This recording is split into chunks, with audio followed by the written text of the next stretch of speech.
You may remember the sound of the screen door slamming behind you as you ran out of the house on a summer morning, your mother's voice calling after you, "Be back when the streetlights come on." And that was it. No cell phone to check in with, no GPS tracking your location, no text messages asking where you are.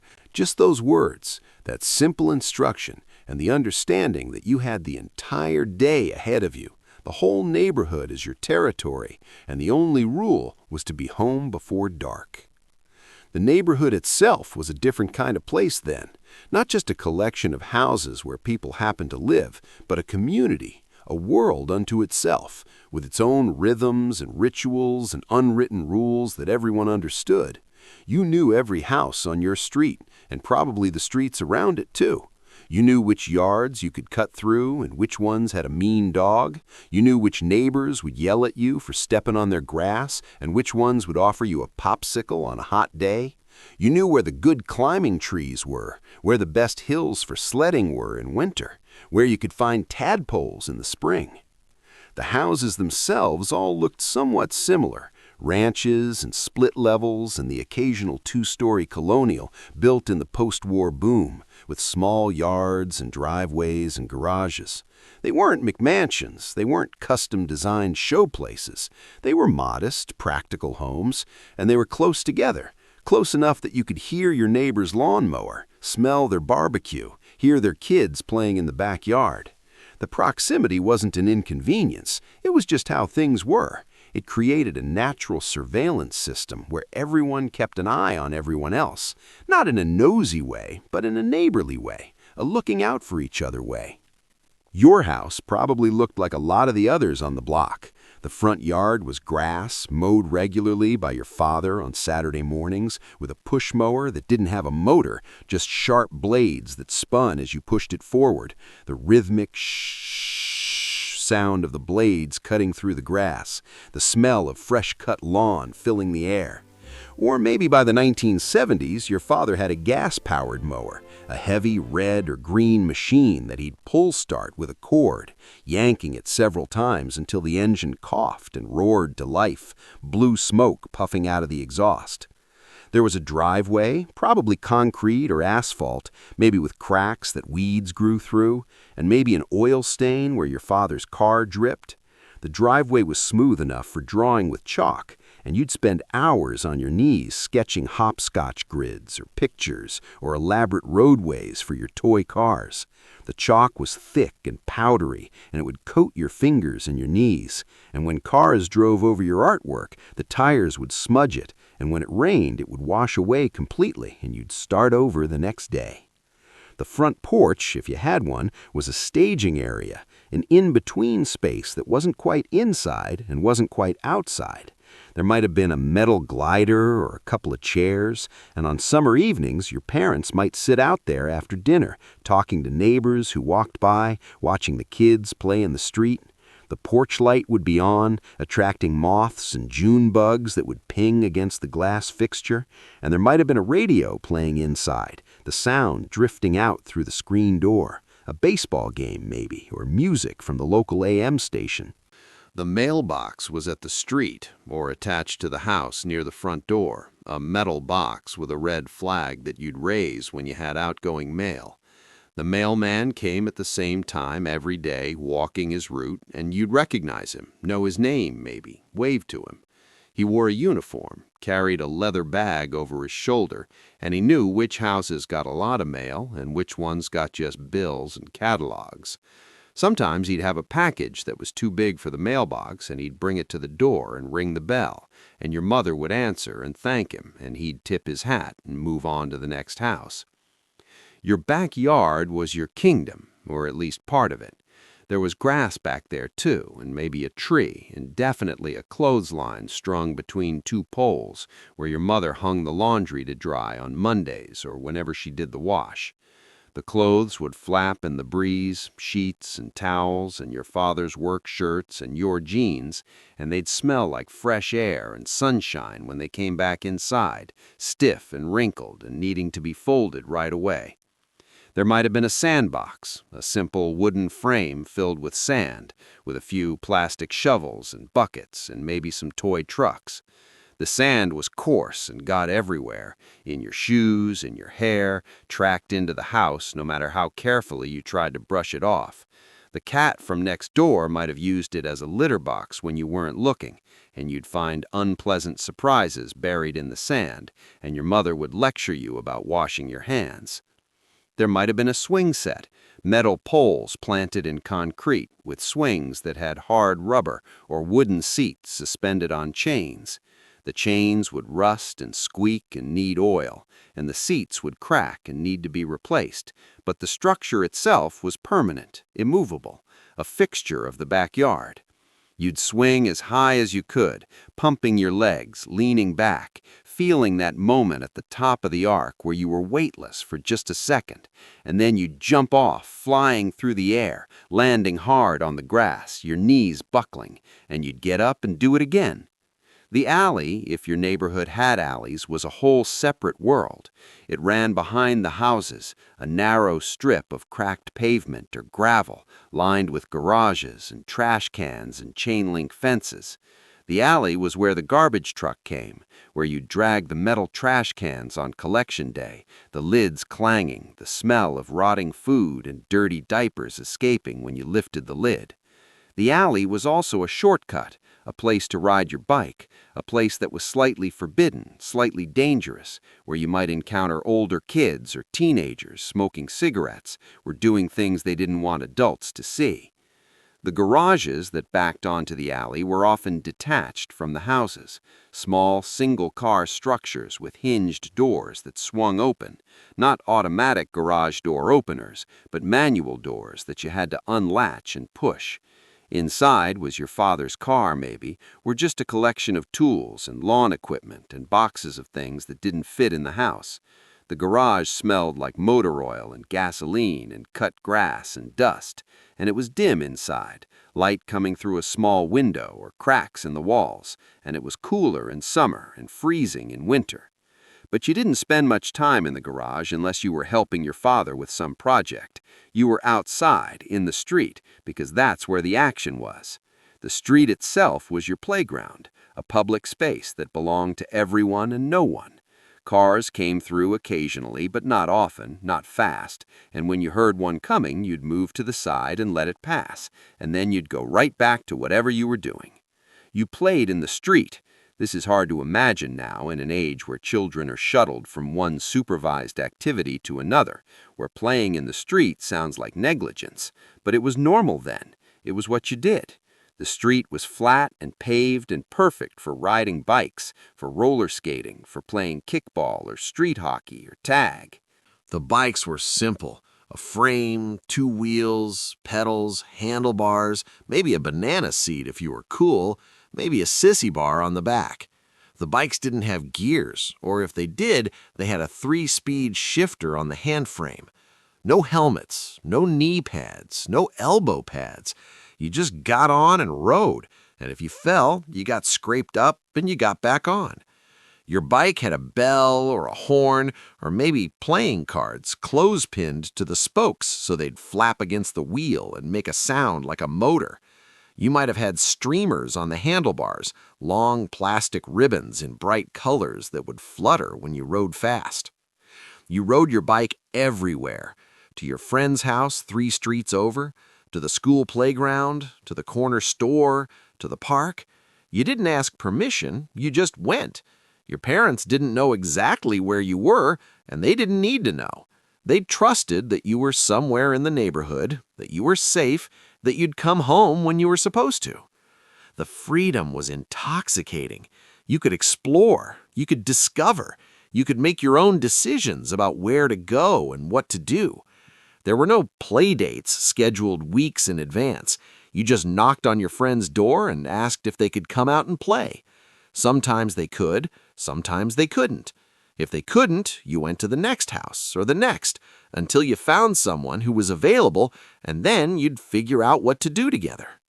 The other kids in the neighborhood were a mixed group, different ages, different backgrounds, different interests, but you all played together because you were all there. The older kids looked out for the younger ones, or at least they were supposed to. The younger kids learned from the older ones, learned the games, the rules, the shortcuts, the secrets of the neighborhood. Age didn't matter as much as it does now. A 6-year-old and an 11-year-old and a 13-year-old would all be in the same kickball game, and it worked because everyone understood their role, everyone adjusted their play to accommodate the differences. The games you played required no equipment or very little. Tag was the simplest. One person was it, and they chased everyone else, and whoever they touched became it. There were variations. Freeze tag, where you had to stand frozen when tagged until someone crawled between your legs to unfreeze you. TV tag, where you could avoid being tagged by dropping to the ground and shouting the name of a TV show. Flashlight tag, played after dark, where it had a flashlight and you had to hide in the shadows, and getting caught in the beam meant you were out. Hide and seek was another staple. Someone was it and counted to 50 or 100, leaning against a tree or a telephone pole, the designated home base, while everyone else scattered to find hiding places. You'd hide behind bushes, under porches, in the gap between the garage and the fence, holding your breath when it walked past, waiting for the right moment to make a run for home base, shouting, "Ollie, ollie, oxen free," if you made it without being tagged. Red Rover was a game that would be banned today for safety reasons. Two teams would line up facing each other, holding hands tightly, and one team would call out, Red Rover, send name right over." And that person would run as fast as they could and try to break through the linked hands of the other team. If they broke through, they got to take someone back to their team. If they didn't, they joined the other team. The goal was to get everyone on your side. The game was violent, really. Kids got clotheslined, knocked down, hurt, but that was part of it, and no one complained. Kick the can was elaborate and could last for hours. One person was it and guarded a can, an actual empty tin can placed in the middle of the street. Everyone else hid while it counted. Then it would search for the hidden players, and if they spotted someone, they'd run back and kick the can and call out the person's name and location. "I see Jenny behind the blue car," and that person was caught. But if a hidden player could sneak in and kick the can before it got to it, everyone who'd been caught was freed and the game started over. The strategy was complex, the tension real, the excitement genuine. You played kickball in the street, the bases marked by jackets or bags or just agreed upon spots. The storm drain is first base, the telephone pole is second. Someone would roll a rubber ball, that big red playground ball, and you'd run up and kick it as hard as you could, sending it sailing down the street, and you'd run the bases while the other team scrambled to field it. Arguments would erupt about whether someone was safe or out, whether the ball was fair or foul, but they'd be settled quickly, democratically, and the game would continue. If you had access to hockey sticks and a puck or a ball, you'd play street hockey, the goals marked by rocks or shoes, the game stopping whenever a car came through, everyone yelling "car" and moving to the sides, then resuming as soon as it passed. The girls might play hopscotch, a grid drawn in chalk on the sidewalk, tossing a stone and hopping through the squares on one foot. Or they'd jump rope, a long rope turned by two people while one or more jumped in the middle, chanting rhymes that had been passed down through generations. Or they'd play jacks, a small rubber ball and metal jacks, scooping them up between bounces, a game that required precision and practice. Or you'd play with whatever you could find or make. Sticks became swords or rifles or magic wands. Cardboard boxes became forts or spaceships or race cars. You'd build ramps for your bikes out of plywood and cinder blocks and launch yourself off them, trying to get air, usually just jarring your spine when you landed. You'd make go-karts out of old wagon wheels and 2x4s, steering with a rope, careening down hills with no brakes, crashing at the bottom and laughing. The neighborhood had its landmarks, places that everyone knew. There was the corner store, a small independent shop, not a 7-Eleven or a chain, but a family-owned place with a name like Mike's or Tony's or the Stop and Shop. It was within walking distance, maybe a few blocks, and you'd go there with the change you'd collected from the couch cushions or earned doing chores, and you'd buy candy, penny candy if you were young, or by the 1970s and 80s, candy that cost a nickel or a dime. The store had a bell on the door that rang when you walked in, and the owner knew all the kids, knew which ones were likely to shoplift, kept an eye on everyone. Inside, the store was small and cramped, with narrow aisles and shelves stocked with essentials, bread, milk, eggs, canned goods, cigarettes behind the counter. There was a cooler with sodas, bottles of Coke and Pepsi and root beer and orange soda, sweating in the cold. There was a rack of comic books, and you'd stand there reading them while the owner glared at you, and maybe you'd buy one if you had enough money, 25 or 35 cents for a thin comic with bright colors and stories that continued from issue to issue. The candy was displayed in boxes or jars near the register, or in a glass case where you had to point to what you wanted. There were Bazooka bubble gum, the little comic inside the wrapper, Tootsie Rolls, Now and Laters, Lemon Heads, Jawbreakers that would last for days, changing colors as you sucked on them, wax bottles filled with colored sugar water, candy cigarettes that you'd pretend to smoke, pixie sticks, paper tubes filled with pure sugar that you'd pour into your mouth. You'd make your selections carefully, counting your money, maximizing what you could get. The store also sold baseball cards, packaged with a flat stick of pink bubble gum that tasted like cardboard, but you chewed it anyway. You'd buy a pack for $0.25, tear it open, and flip through the cards, hoping for a player you needed, someone good, a star. The cards smelled like the gum, and they had stats on the back that you'd memorize, and you'd trade them with your friends, building your collection, trying to get a complete set. Walking back from the store, you'd unwrap your candy, stuff the wrappers in your pocket, or drop them on the ground. Littering wasn't the sin it is now. And you'd eat as you walked, savoring the sweetness, feeling rich and independent because you'd gone to the store by yourself and made your own choices. There was the park, a public space with playground equipment and maybe a baseball field and tennis courts and lots of open grass. The playground equipment was metal and wood, hot in summer, cold in winter, and completely unsafe by modern standards.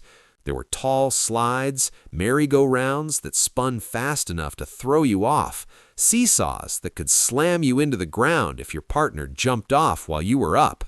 There were monkey bars and jungle gyms, and the ground underneath was dirt or gravel or maybe asphalt, nothing soft or forgiving. Kids got hurt, scrapes, bruises, broken bones occasionally, and it was just part of playing. You learned to be careful or you learned the hard way, and either way, you learned. The park was where you'd go for pickup games of baseball or football, choosing teams, arguing about the rules, playing until it got too dark to see or until everyone got bored and drifted away. There was no adult supervision, unless you count the teenagers smoking cigarettes by the tennis courts, and even they weren't paying attention to you. You were on your own, and that was fine. There was the school playground, which was open after school and on weekends and during the summer. It had the same kind of equipment as the park, maybe in worse condition, and it had walls that were perfect for playing handball or wall ball, hitting a rubber ball against the brick and catching it on the bounce. The school itself was locked, of course, but the grounds were public, and you'd use them, climbing on the roof of the covered lunch area, even though you weren't supposed to, playing on the basketball court, riding your bike through the empty parking lot. There was the woods, if your neighborhood was near any undeveloped land. Not a forest, just a patch of trees and brush, maybe a few acres, maybe less, but to you it was wilderness. You'd build forts in there, leaning branches against trees, covering them with leaves, creating secret hideouts. You'd explore, following paths that older kids had made, finding clearings, creeks, maybe a rope swing hanging from a tree branch. You'd catch frogs and snakes and bugs, carrying them home in jars, showing them to your mother, who'd make you release them back outside. The woods were slightly dangerous, a place where you might encounter poison ivy or a wasp nest or get lost, but that was part of the appeal. There was the creek or the drainage ditch, a concrete channel where water flowed after it rained, and you'd follow it, jumping from side to side, exploring where it led, sometimes finding tunnels that went under roads, dark and echoey and thrilling to walk through, even though your parents had definitely told you not to. There were the construction sites, if any houses were being built in your area. These were irresistible playgrounds, full of lumber and nails and mysterious materials, piles of dirt and sand, partially framed houses that you could climb through. It was dangerous and definitely off limits, but that didn't stop you. You'd go there at dusk or on weekends when the workers weren't there, and you'd explore, building your own structures out of scrap wood, pretending to be construction workers or architects or just enjoying the chaos of the unfinished space. Every neighborhood had its cast of characters, people you'd see regularly who became part of the texture of the place. There was the old man who was always working in his yard, always had the best lawn on the block, who'd yell at you if your ball went into his flower beds, but who might also show you how to properly trim a hedge if he was in a good mood. There was the woman who always wore a house coat and curlers and stood on her porch smoking cigarettes, watching everything that happened on the street. There was the family with too many kids, their yard always full of broken toys and bicycles and noise. There was the quiet couple who kept to themselves, whose house was always immaculate, who you suspected didn't like children very much. There was the weird kid, the one who didn't quite fit in, who was too aggressive or too quiet or too strange, who you'd avoid or tease or occasionally feel sorry for. Every neighborhood had one. There was the bully, the kid who was bigger and meaner and made everyone nervous, who'd steal your bike or punch you for no reason, who you'd cross the street to avoid. There were the popular kids, the ones everyone wanted to be friends with, who seemed to have everything figured out. There were the adults who were friendly, who'd let you play in their yard, who'd bring out popsicles or cookies on hot days, who seemed to genuinely like having kids around. Your friend's mom, who always had the refrigerator stocked with good snacks, the dad who'd organize a game of kickball and play with you, not in a condescending way, but as an actual participant. The grandmother who'd tell stories about the old days and let you look through her photo albums.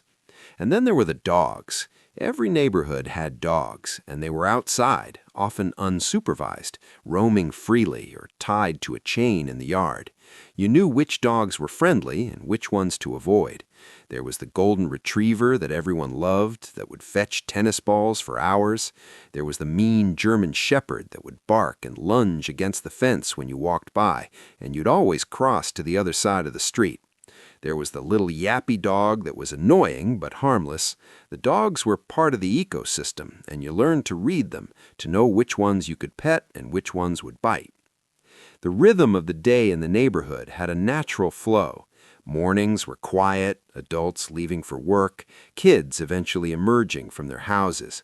Late morning and afternoon were prime time, the streets full of activity, bikes racing past, games in progress, kids calling to each other. Late afternoon, as the sun got lower, parents would start calling kids home for dinner. You'd hear the voices echoing up and down the street. "Tommy, time to come in. Sarah, dinner." And kids would reluctantly abandon their games and head home, knowing they could come back out after eating. Dinner was with your family, at the table, everyone together. It wasn't optional. You ate what was served, and you stayed until everyone was finished. Dinner might be at 5:30 or 6, and it was the marker that divided the day, the signal that evening was approaching. After dinner, if it was summer and still light out, you'd go back outside. This was the golden hour, the time when the light was soft and everything looked beautiful, and you'd play until the streetlights came on. The streetlights were on a timer, or maybe they were light-sensitive, and they'd flicker to life as dusk deepened, one by one down the block. And when they came on, that was the signal. Time to go home. No negotiation, no asking for 5 more minutes. The streetlights were on, and that meant now. You'd say goodbye to your friends, leave your bike on the lawn or in the driveway, and go inside. Your mother might have you take a bath to wash off the dirt and sweat. You'd put on pajamas and watch a little TV with your family, or read, or just sit around talking. And then it was bedtime, and you'd go to sleep with the windows open if it was warm, the sounds of the neighborhood drifting in. Crickets, the occasional car, a dog barking, someone's TV, the whole soft symphony of a summer night. Weekends were different. Saturday morning, you might sleep in a little, then get up and watch cartoons while eating a bowl of cereal, the good kind, the sugary kind that turned the milk colors. Your father would be outside doing yard work, and eventually he might recruit you to help, raking leaves in the fall, shoveling snow in winter, helping to plant flowers in spring. You'd work alongside him, learning how to do things, or at least learning that this was what adults did. They maintained their property. They took pride in their home. Saturday afternoon might be errands with your mother, the grocery store, the hardware store, maybe the mall. Or it might be a little longer stretch of it because there was no school the next day. Saturday night, your parents might go out, and you'd have a babysitter, usually a teenager from down the street, who'd let you stay up a little later than usual and would make popcorn and watch TV with you. Or your parents would stay home, and other couples from the neighborhood would come over, and there'd be a party in the backyard, a barbecue, drinks, laughter, the adults socializing while the kids ran around in the dark, playing tag or just enjoying the freedom of the night. Sunday was slower, quieter. Some families went to church in the morning, dressed in their good clothes, the kids uncomfortable and fidgety in the pews. Sunday afternoon might be a family drive, piling into the car and going somewhere, to visit relatives, to see something interesting, to just get out of the house. Or it might be a lazy day at home, the newspaper spread out on the living room floor, your father reading the sports section, your mother doing a crossword puzzle, the sense that the world had paused for a moment, that there was no urgency, no pressure. The seasons shaped the neighborhood in distinct ways. Summer was the best, the longest days, the warmest weather, the most freedom. You were outside constantly, your skin tan, your hair bleached by the sun, your feet tough from going barefoot. You'd run through sprinklers to cool off, or if someone on the block had a pool, you'd spend hours there, swimming and diving and playing Marco Polo. Or someone would set up a slip and slide in their yard, a long sheet of yellow plastic that you'd wet with the hose, and you'd get a running start and throw yourself onto it, sliding down on your stomach, the water and the plastic burning your skin a little, but the thrill worth it. Summer nights you'd catch fireflies, collecting them in jars with holes punched in the lids, watching them blink on and off, their cold light mysterious and beautiful. You'd release them before bed, watching them drift away into the darkness, or you'd lie in the grass and look at the stars, trying to find constellations, making wishes on shooting stars, talking about nothing and everything with your friends. Fall brought different pleasures. The leaves would change color and fall, and you'd rake them into huge piles and jump into them, scattering them everywhere, and your father would sigh and rake them again. Halloween was a neighborhood event, and you'd go trick-or-treating in groups without parents, carrying a pillowcase or a plastic pumpkin bucket, going from house to house, ringing doorbells, shouting trick-or-treat, and collecting candy. You knew which houses gave out the good stuff, full-size candy bars, not the cheap little pieces, and you'd make sure to hit those houses. Some houses went all out with decorations, and some were dark, no one home, and you'd skip those. You'd stay out until your bag was full and your feet hurt from walking, and then you'd go home and dump it all out on the floor and sort it, trading with your siblings, eating too much, making yourself sick. Thanksgiving meant the smell of turkey roasting, the parade on TV in the morning, relatives coming over in the afternoon. The kids would be banished outside while the adults cooked and talked, and you'd play football in someone's yard, tackling each other, getting muddy, coming inside starving and cold to a table laden with food. Winter meant snow, if you lived in a place that got snow. The first snowfall was magical, transforming the neighborhood overnight, everything white and quiet and new. You'd bundle up in layers, long underwear, jeans, sweatshirt, coat, boots, hat, mittens, scarf, until you could barely move, and you'd go outside and build snowmen and snow forts. You'd have snowball fights, the snow packing perfectly or not packing at all, depending on the temperature, the cold making your face red and your fingers numb, even through your mittens. You'd go sledding on the best hill in the neighborhood, the one everyone knew about, carrying your sled, a flexible plastic disc, or a wooden sled with metal runners, or maybe just a piece of cardboard. And you'd trudge up the hill and slide down, over and over, packing down the snow until it was fast and icy, until you could really get some speed. You'd crash into each other, wipe out, tumble into the snow laughing, and get up and do it again. No one supervised, no one made sure it was safe. You just went, and if you got hurt, you dealt with it. Winter also meant coming inside when you couldn't stand the cold anymore. Your clothes wet, your fingers and toes tingling as they warmed up, and your mother would make you hot chocolate, the kind from the packet, or maybe real cocoa with milk and sugar. And you'd wrap your hands around the mug and drink it slowly, feeling the warmth spread through your body. Spring was rebirth, the snow melting, the grass turning green, flowers appearing. You'd shed your heavy coats and boots and go outside in just a sweatshirt, the air still cool but full of promise. You'd ride your bike through puddles, getting yourself soaked and muddy. You'd find worms and roly-polies and the first robin of the season. Baseball season would start, and you'd play catch in the yard, the snap of the ball hitting the glove, the smell of leather and grass. The neighborhood changed slowly over the years. Families moved in and moved out. Kids grew up and went to college or got jobs and moved away.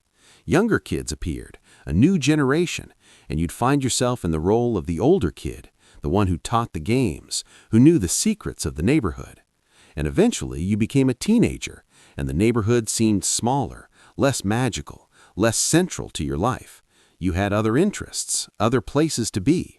You got a driver's license and the freedom to leave, to go beyond the boundaries that had defined your childhood. But while you were in it, while you were a kid in that neighborhood, it was everything. It was your universe, the place where you learned how to be a person, how to make friends, how to resolve conflicts, how to take risks and deal with consequences. You learned independence in a way that seems impossible now, in an age of helicopter parents and structured activities and constant digital supervision. You learned to entertain yourself, to use your imagination, to solve problems on your own. You learned about social dynamics, about who had power and who didn't, about fairness and unfairness, about loyalty and betrayal, about courage and fear. You learned about the physical world, how fast you could run, how high you could climb, how far you could throw, how much pain you could endure. You learned about your own limits and how to push past them. The neighborhood was a classroom, but not the kind with desks and textbooks. It was experiential education, learning by doing, by trying, by failing, by trying again. And the teachers were everyone, your peers, the older kids, the adults who kept a loose eye on things, the environment itself with its opportunities and dangers. There was a wildness to it, a lack of structure that's almost unimaginable to kids growing up today, whose lives are scheduled and monitored and optimized. You had time to be bored, and boredom bred creativity. You had time to do nothing, to just exist, to watch clouds or lie in the grass or sit on the curb and think. You had time to figure out who you were, without constant input from adults, without the pressure of performance or achievement. The neighborhood also fostered a particular kind of community that's rare now. People knew each other, not through social media profiles or neighborhood apps, but through daily interaction, through proximity, through shared experience. Your parents knew the other parents. They'd talk over the fence while watering their lawns. They'd borrow tools and return them. They'd keep an eye on each other's kids. There was an informal network of care and accountability. If you did something wrong, if you misbehaved at someone else's house or were rude to a neighbor, word would get back to your parents before you got home. There was no anonymity. You represented your family, and your behavior reflected on them, and there were consequences for that. It created a kind of social cohesion, a sense of shared values and standards that held the neighborhood together. But it wasn't perfect. There were problems that went unaddressed, families that struggled behind closed doors, issues that neighbors knew about but didn't intervene in. There was less awareness of things like child safety, mental health, abuse. The freedom kids had was real, but it also meant less protection, less oversight. Some kids thrived in that environment. Others needed more support than they got. There were also issues of exclusion and prejudice. Not every neighborhood was diverse. Some were deliberately segregated, redlined, restricted to certain groups. And even within neighborhoods, there were hierarchies and prejudices. Kids who were excluded because of their race, their religion, their family's economic status, their own differences. The nostalgia for neighborhood childhood needs to be tempered with the recognition that it wasn't equally idyllic for everyone. But for those who experienced it, who grew up in those neighborhoods in those decades, there's a particular kind of memory that persists. The memory of freedom, of long summer days that seemed to stretch forever, of knowing every crack in the sidewalk, every shortcut, every hiding place, of friendships that were intense and uncomplicated, that formed easily and sometimes ended easily, but were real in the moment, of a sense of belonging to a place, of being rooted in a physical community in a way that's increasingly rare. You can't go back to that neighborhood, not really, even if you drive past your childhood home, even if the house is still there, it's not the same. The people are different. The neighborhood is changed. The world is changed. The freedom kids had then is not something parents feel they can give their children now, whether because of real dangers or perceived ones, whether because of changes in parenting philosophy or changes in legal liability or changes in culture. The neighborhood childhood of the 1960s, 70s, and early 80s was a product of a particular moment in American history. Post-war prosperity, suburban expansion, a certain cultural consensus about how children should be raised, a level of trust in community and institutions that has since eroded. It couldn't last, and it didn't, but it existed, and for those who lived it, it left an imprint. The sound of a screen door slamming still triggers something, a flood of memory and emotion. The smell of fresh-cut grass, the taste of a popsicle on a hot day, the sight of fireflies at dusk. These things connect to something deep, something fundamental about who you became. You learned to navigate the world in that neighborhood. You learned to read people, to judge situations, to know when to push and when to back off. You learned that actions have consequences, that words matter, that reputation is earned. You learned about time, how to fill it, how to waste it, how to savor it. You learned about space, how to claim it, how to share it, how to respect boundaries. And you learned about yourself, what you were good at, what you enjoyed, what scared you, what made you proud. You learned these things not through tests or evaluations, but through living, through the daily experience of being a kid in a neighborhood, with all the freedom and risk and possibility that entailed. The neighborhood made you tough in some ways, resilient, independent, resourceful. It also made you part of something, gave you a sense of place and community that's harder to find in a more mobile, digital, fragmented world. You knew where you came from. You knew what street you lived on, what neighborhood you belonged to. You could draw a map from memory, marking every important location, every landmark, every spot that mattered. And now, when you think about childhood, when you try to explain to your own kids what it was like, you struggle to convey it. Because it wasn't any one thing. It was a collection of small moments and everyday experiences that added up to something larger, something that felt like freedom, like possibility, like being fully alive in a way that's hard to recapture as an adult. You remember the feeling of running full speed down your street, your legs pumping, your lungs burning, chasing or being chased, completely in the moment. You remember the feeling of lying in the grass on a summer afternoon, staring up at the clouds, time suspended, nothing to do and nowhere to be. You remember the feeling of riding your bike with no hands, the wind in your face, the world rushing past, feeling like you could go anywhere, do anything.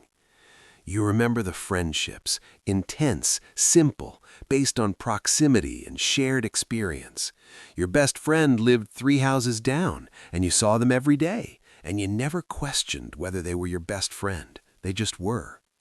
You remember the arguments and the reconciliations, the betrayals and the loyalties, the constantly shifting social dynamics that seemed so important then and so trivial now, except they weren't trivial. They were how you learned to be human.